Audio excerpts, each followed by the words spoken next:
Ladies and gentlemen, my next guest has been in the films Bottle Rocket and Blue Streak. Currently, you can see him in the Royal Tenenbaums movie everybody's talking about. Please welcome Luke Wilson.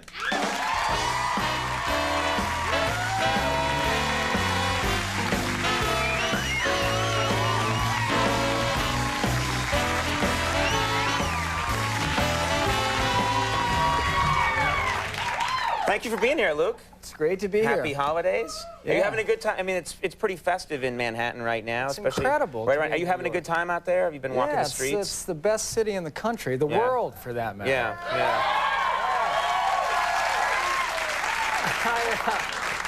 In my head, I always pretend that cheering is for me. Me too. Yeah, right. That's what's sad. I was in a cab a couple of days ago, and the driver said, hey, do you mind if I get your autograph? I said, sure. And I signed $1 and I handed it to him, and he was kind of a pause, and he looks back. He's like, "You're not Andy Garcia?" I said, no. He's like, "Who's Luke Wilson?" I said, that's me. I thought you recognized me. I'm an actor. He said, "No, I don't." You know Andy Garcia? He's like, no, but I hear he's a great guy. Can I get my $1 back, or? Right. But I always just try and tell them that I am who they think mistook me for, you know? I just didn't want him to think Andy Garcia was a bad guy. You know? Right. Now, I'm curious about your brother, because I know you guys are very close. Yeah. You have a brother, Owen. Right. And I'm one of 4 brothers. Right. And I know that we're pretty we're joined at the hip. We think alike. Are you guys very close? Yeah, we are really close, and we have an oldest brother named Andrew. I mean, so close to the point where growing up, you know, most parents encourage their siblings to spend more time together and to try and get along better. My father would encourage us to find other friends besides each other. Right. He had like a thick Boston accent. He'd say, you know, when the 3 of you get together, you're like your own lowest common denominator. So, a pleasant thing for Dad to tell you. Yeah, we just kind of got in a little trouble, so. Now, give me an idea of what kind of trouble you'd get into. Well, for instance, we were obsessed with BB guns, you know. Were you allowed to have BB guns? No, we weren't allowed to have them. My parents were anti-gun and anti-BB gun, too, right. I think. But, yeah, it's like you get a BB gun, you're going to want to shoot a can, then you're going to want to take a shot at a squirrel. Then the next thing, you're going to want to shoot a close friend or a brother. Right. And, actually, I think you're being kind. I think many kids would start at shooting their friend or their brother. They wouldn't gradually work their way up. I'm trying to be friendly here. Right. Yeah. But, yeah, so we would get in these BB gun wars, and my brother Andrew still has a BB lodged in his knuckle to this day from, it actually inspired a scene in the Tenenbaums, but, yeah, he had Owen cornered in a tool shed, and it was kind of like an Old West shootout. Right. He had a hose, and he was trying to flush him out, and Owen just kind of stuck the gun out and got lucky. And, wait, he stuck a BB gun through a crack in a door and just fired, not knowing where it was going? And hit my brother in the knuckle. And, that is really rough. Yeah. And to this day, my brother still has a BB right there. Can he get through, like, airport security? Does he set the ringer off? I think it sets off a faint dinging, right. But they usually... If I had a BB, I wouldn't say it was a BB from when I was... I would, you know what I mean? Yeah, I'd say, like, shrapnel from Nam. Yeah. How old were you? 4? Yeah. I was in the first wave that went over. The Child Brigade. Yeah. Before they got really strict about the whole 18 thing. Yeah.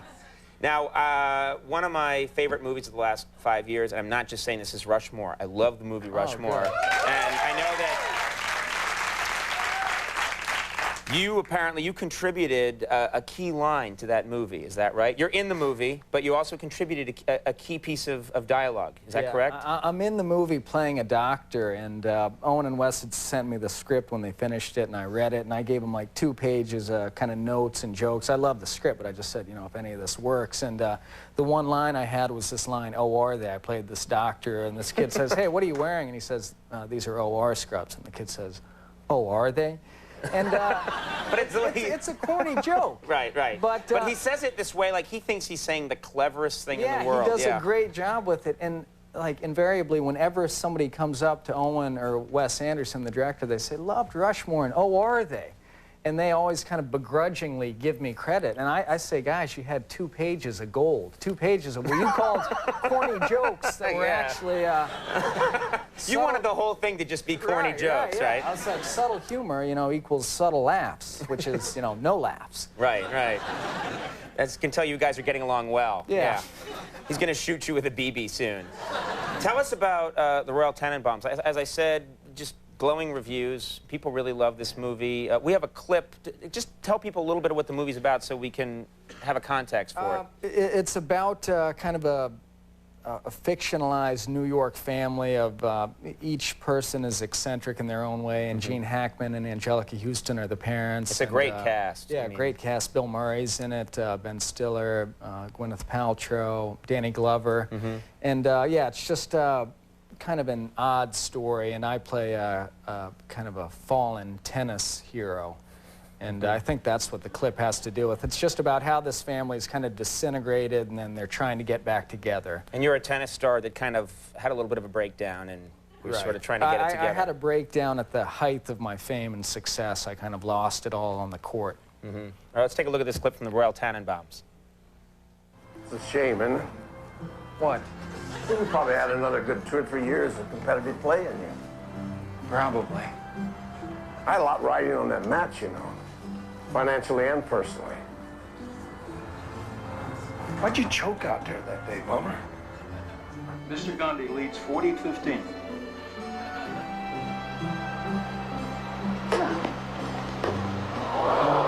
That's 72 unforced errors for Richie Tenenbaum. He's playing the worst tennis of his life. What's he feeling right now, Tex Hayward? I don't know, Jim. There's obviously something wrong with him. He's taken off his shoes and one of his socks, and actually, I think he's crying. I think you're right. Very sad. I have to say, you don't see many people grow a beard like that unless something's really wrong with them, you know? Yeah, it wasn't like the cool kind of clapped-in, close-cropped beard. It was a kind of Brian Wilson lost in the 70s. I'm going crazy kind of Jim beard. Morrison in Paris beard. Exactly. So things are really going downhill fast. Yeah, I would go home to Texas, and I'd have friends be, you know, they'd say, gosh, Hollywood, a lot of drugs in Hollywood. They'd just assume I'm kind of gone off the deep end, you know. I was like, no, this is just for a movie, yeah. Right, but, playing the Unabomber right. in the movie. Well, congratulations. Thank you. It's people love this film. The Royal Tenenbaums is now playing in select cities. It's going to open nationwide next Friday. Hey, Luke, thanks so much for coming by. Thanks very much for having me. Really, yeah. Thanks for doing it. And happy holidays, too. Luke Wilson, everybody. We'll take a break. When we come back, Puddle of Mud going to perform.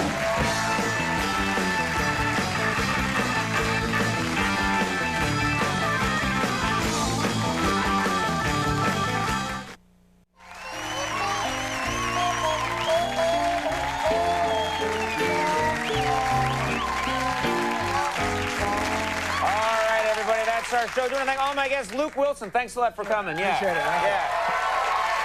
Big thanks to Daryl Hammond for being here, Daryl. Very funny stuff. All right, thanks to Puddle of Mud for being here. And it's not Christmas without Max Weinberg and the Max Weinberg 7 Max. Nice job. Stay tuned for late Friday. Have a nice weekend. We'll see you next week. Goodbye.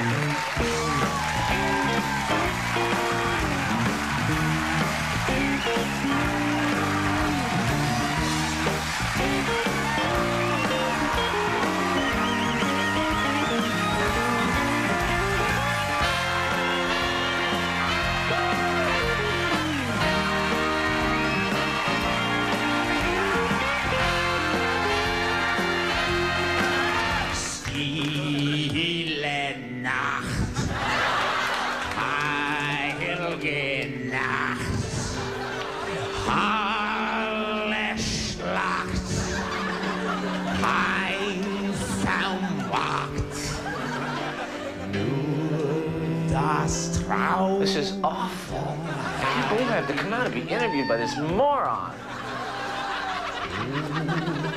This just in, Conan O'Brien really can't sing. Sleep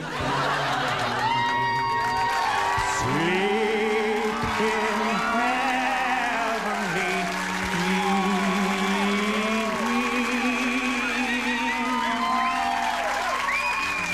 heavenly